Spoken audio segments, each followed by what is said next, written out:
The Arizona Democratic Party over the weekend formally censured, in a unanimous vote, Democratic Senator Kyrsten Sinema.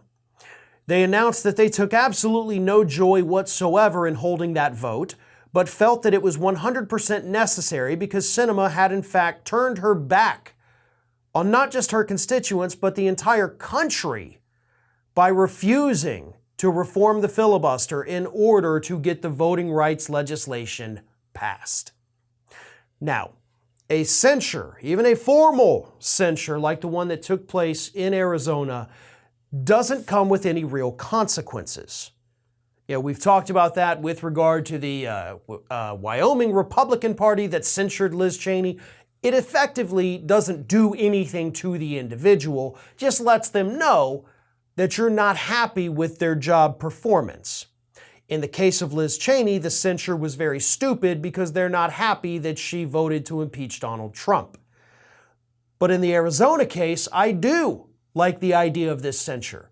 Even if it doesn't come with any real consequences, it sends a very clear message to Kyrsten Sinema.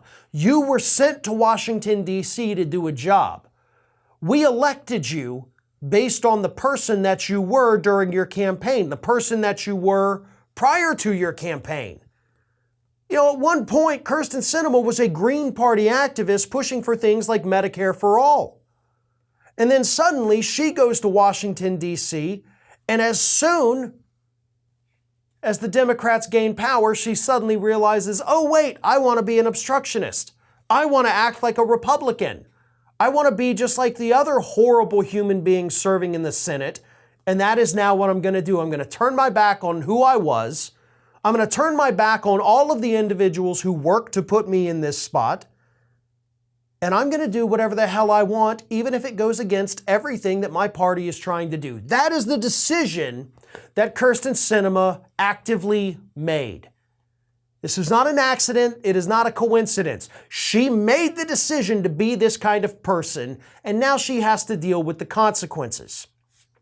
One of the biggest consequences is that she is going to have some pretty serious primary challengers.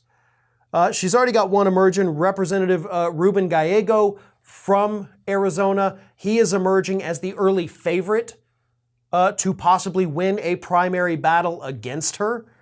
And this censure that she just got from the Arizona Democratic Party is certainly going to weigh against her in any primary battle against any other Democrats. They're going to use it against her. They're going to use it as the evidence needed to show that she is not doing what she was sent to Washington, D.C. to do.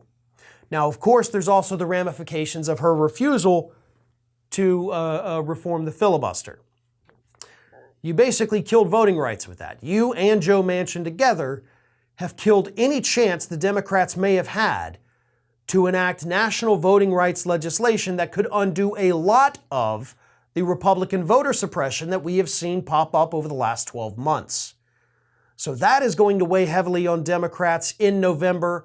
It is going to suppress countless voters across the country, and that alone is enough to swing an election. But Sinema doesn't care.